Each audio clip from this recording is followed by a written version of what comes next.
꿀의 효능은 딱 종이 한 장 차이였습니다. 어떻게 먹느냐에 따라서 혈관 보약이 될 수도 있고 독약이 될 수도 있는데요. 그런데 설탕물처럼 드시는 분들도 너무 많았습니다. 오늘 영상 잘 보시면 앞으로 비싼 영양제 살 필요 없습니다. 여러분들과 가족의 건강을 지키는 가장 쉬운 방법, 건강한 동행TV 구독과 좋아요를 눌러주세요. 앞으로도 대한민국 넘버원 건강 채널이 되겠습니다. 고대 이집트에서는 꿀벌이 왕을 상징했다고 하죠. 그만큼 벌꿀이 귀했기 때문인데요. 하지만 먹을 것이 풍족해진 현대인들이 꿀을 잘못 먹으면 당뇨병은 물론이고 목숨을 위협하는 알레르기 반응이 나타날 수도 있답니다. 그래서 어떤 방법으로 챙겨 먹는지가 굉장히 중요해졌는데요. 오늘 알려드리는 3가지만 기억하시면 되겠습니다. 첫 번째로 꿀은 의사도 하기 어려운 일을 해낼 수 있습니다. 당뇨와 혈관 질환은 수술로도 낫기 어려운데요. 무려 1000명의 연구를 통한 예방법을 꼭 기억해 주세요. 두 번째는 꿀과 같이 먹었을 때 몸속에 쌓인 독소까지 배출하는 음식이 있다고 하는데요. 우리 선조들의 지혜 속에서 그 힌트를 얻을 수 있었습니다. 마지막 3번째, 마늘하고 꿀을 같이 드시는 분들이 간혹 계신데요. 위장에 독이 될 수 있는데도 모르시는 분들이 의외로 많았습니다. 꿀하고 같이 먹으면 안 되는 음식이랑 같이 말씀드리도록 하겠습니다. 꿀은 단맛이 아주 강하지만 먹는 방법에 따라서 오히려 혈당을 낮춘다는 거 알고 계십니까? 작년에 캐나다 토론토 대학 연구팀에서 했던 흥미로운 연구 결과가 하나 있었는데요. 1000명 넘는 사람한테 모은 자료를 분석해 봤더니 하루에 40g씩 8주 동안 매일 꿀을 먹은 사람이 오히려 공복 혈당이 낮아졌더라는 겁니다. 이게 대체 어떻게 된 걸까요? 아무래도 순수한 꿀은 끈적끈적한 액체다 보니까 설탕보다 더 달게 느껴지기도 합니다. 하지만 혈당 지수는 훨씬 더 낮은데요. 비밀은 여기 있었습니다. 꿀에는 당 말고도 수많은 비타민과 미네랄 성분이 들어 있습니다. 그래서 혈당을 올리는 속도가 설탕보다 느리다고 볼 수 있는 건데요. 숫자가 증명해 줍니다. 설탕의 GI 지수는 68, 꿀은 55니까요. 그런데 더 중요한 건 캐나다 연구팀에서 내놓은 또 다른 결론입니다. 나쁜 콜레스테롤이라고 부르는 LDL 수치도 매일 꿀을 먹은 쪽이 더 낮았기 때문인데요. 연구팀은 꿀이 심혈관 질환 발생 위험을 낮출 수 있다고 봤습니다. 콜레스테롤 수치가 낮아졌다는 건 혈관 안쪽에 달라붙을지 모르는 기름때 농도가 낮다는 걸 의미하죠. 그리고 혈관을 딱딱하게 만드는 동맥경화는 물론이고 뇌혈관을 막는 혈전이 생겨날 가능성 또한 낮출 수 있다는 의미도 되기 때문입니다. 캐나다 토론토대 연구팀은 꿀을 먹는 가장 좋은 방법이 그냥 먹는 거라고 했는데요. 하지만 여기에 계피가루를 섞어서 드시면 독소 배출 측면에서 훨씬 더 좋은 방법이 될 수 있겠습니다. 사실 우리 조상님들은 오래전부터 독소 배출, 그러니까 해독을 위해서 꿀을 활용하는 법을 알고 계셨습니다. 술 마신 다음 날 꿀물 타서 먹는 것도 여기 해당이 되니까요. 숙취의 주범, 알코올이 분해되면서 나오는 아세트알데히드라는 독소가 있는데요. 이걸 분해하는 성분이 꿀에 들어있기 때문입니다. 그런데 여기에 독소 배출 업계에서 빼놓을 수가 없는 계피를 같이 드시면 얼마나 좋겠습니까?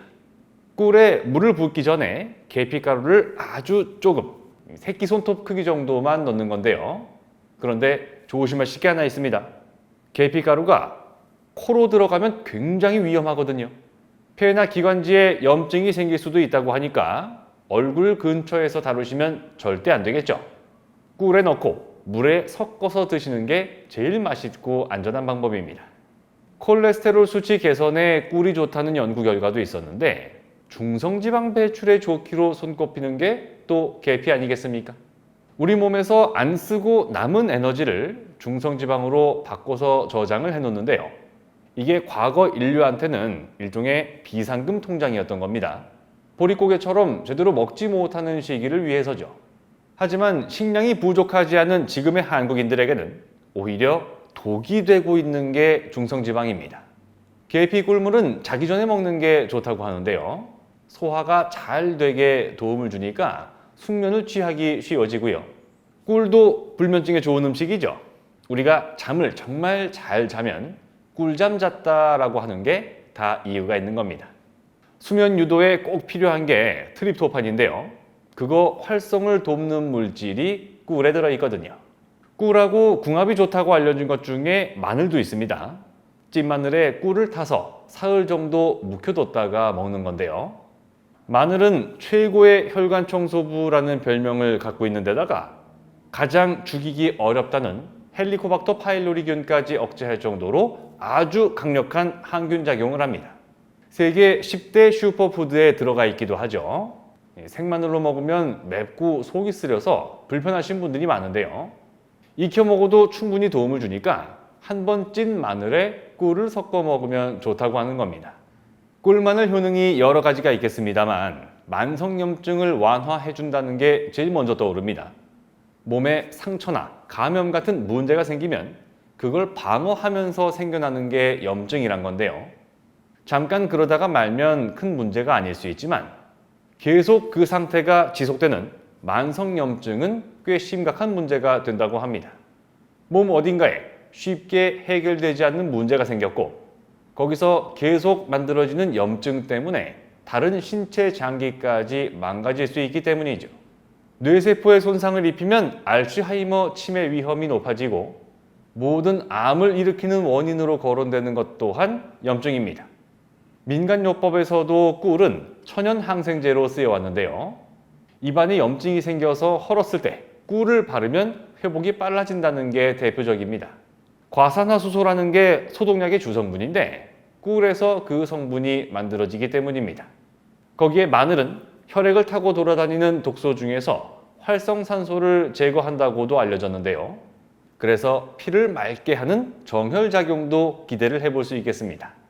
그런데 꿀을 먹을 때 조심해야 할 점도 있는데요. 벌꿀에 보툴리눔이라는 독소가 정말 아주 조금 들어있는데요. 갓난아기 첫 돌 전에는 절대로 먹이면 안 됩니다. 면역력이 아직 형성이 안 돼서 큰일이 날 수도 있으니까요. 꿀하고 같이 먹으면 제일 안 좋은 건 뜨거운 물입니다. 뜨거운 물을 꿀에 타면 그 안에 있는 비타민, 아미노산 이런 영양소들이 사라지고 사실상 설탕물이 되는 거나 마찬가지니까요. 캐나다 연구팀에서도 꿀은 그냥 생으로 먹는 게 좋다고 했고요. 조금 전에 저희도 계피꿀 물을 드시라고 했지 계피꿀 차를 드시라고는 안 했습니다. 꿀은 무조건 미지근한 물에 드시는 게 좋겠습니다. 녹차에 꿀을 넣어서 먹으면 좋다는 얘기도 사실과 다를 수 있는데요. 녹차에 중성지방 배출을 돕는다는 탄닌 성분이 들어있습니다. 그런데 꿀에 있는 철분하고 결합하면 흡수율이 떨어진다고 하니까요. 녹차는 꿀맛 대신 녹차 맛을 즐겨주시고 달콤한 꿀은 따로 드시면 좋겠습니다. 오늘은 곰돌이 푸가 하루 종일 손에서 놓지 않았던 꿀을 안전하고 건강하게 먹는 진짜 방법 그리고 독이 되지 않는 방법에 대해서 알아봤습니다. 영상 끝까지 시청해 주셔서 정말 감사드리고요. 부디 여러분들께서 앞으로 맞이하시는 모든 날들이 건강한 하루하루가 되시기를 진심으로 바라겠습니다. 고맙습니다.